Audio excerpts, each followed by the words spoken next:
નમસ્કાર, હું છું આપના સાથે ઈશા દુબે. આપ જોઈ રહ્યા છો જનસાક્ષી ન્યૂઝ. નજર કરીએ આજના મુખ્ય સમાચારો પર. ઉત્તરાયણ પર્વ દરમિયાન પક્ષીઓને દોરાથી થતી ઈજાઓથી બચાવવા અને તેમને તાત્કાલિક સારવાર આપવા માટે દર વર્ષની જેમ આ વર્ષે પણ 10 થી 20 જાન્યુઆરી સુધી રાજ્યવ્યાપી કરુણા અભિયાન શરૂ કરાયું છે, જેના ભાગરૂપે આજે અંકલેશ્વર નગરપાલિકા, એનિમલ લવર્સ અને સામાજિક વનીકરણ વિભાગ અંકલેશ્વર દ્વારા કરુણા અભિયાન અંતર્ગત જવાહર બાગ ખાતે પતંગની દોરીથી ઈજા પામતા પક્ષીઓને તાત્કાલિક સારવાર મળી રહે અને નિર્દોષ પક્ષીઓના જીવ બચાવી શકાય તે હેતુથી સારવાર કેન્દ્ર ઊભું કરવામાં આવ્યું છે.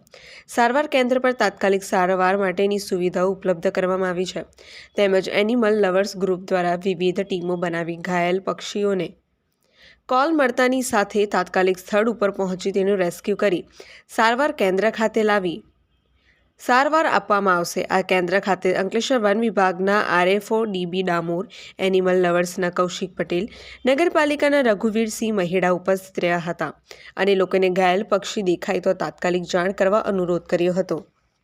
સામાજિક વનીકરણ વિભાગ ભરૂચ રેન્જ અંકલેશ્વર દ્વારા અત્યારે 2026માં તારીખ 10 જાન્યુઆરીથી 20 જાન્યુઆરી દરમિયાન કરુણા અભિયાન ચાલી રહેલ છે, જેમાં પાકા દોરા કે જે કાચ પીડાયેલા હોય તેવા દોરાથી કોઈ પક્ષી ઘાયલ થાય તો તેના સારા માટે અંકલેશ્વર સિટી અને નગરપાલિકા વિસ્તારમાં 10 જેટલા સ્ટોલ ઊભા કરવામાં આવે છે, જેમાં અલગ અલગ NGO ના સ્વયંસેવકો અહીંયા કાર્યરત છે. હાલમાં જવાહર બાગ ખાતે એનિમલ લવર્સના સ્વયંસેવકો આપણા ફોરેસ્ટની મદદમાં છે.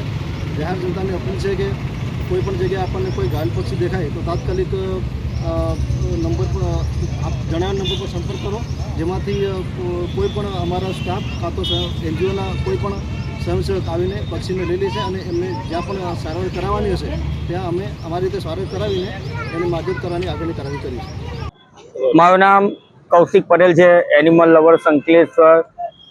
અને આજે 14 જાન્યુઆરી છે, મકર સંક્રાંતિના પાવન પર્વે જેમ કે હવામાં પતંગ અને દોરાનો જે ચાલે છે, લોકો ચગાવવાનું અને પક્ષીઓ જે ઘાયલ થાય છે એનો માટેનો કેમ્પ છે. અને જે કોઈ આપણા અંકલેશ્વરના જાહેર પ્રજાને નમ્ર વિનંતી છે કે સવારના ટાઈમ પર અને સાંજના ટાઈમ પર સાચવીને પતંગ ચગાવવા, જેમ કે કોઈ પક્ષી ઘાયલ ન થાય. અને જે પક્ષી ઘાયલ હોય તેને અમારા સારવાર કેન્દ્ર પર અથવા કોઈને કોલ કરો અથવા સારવાર કેન્દ્રની મુલાકાતે આવો અને પક્ષીને તાત્કાલ સારવાર અર્થે ખસેડવામાં આવશે. જય હિન્દ. પિન્ટુ મોદી, જનસાક્ષી ન્યૂઝ, અંકલેશ્વર.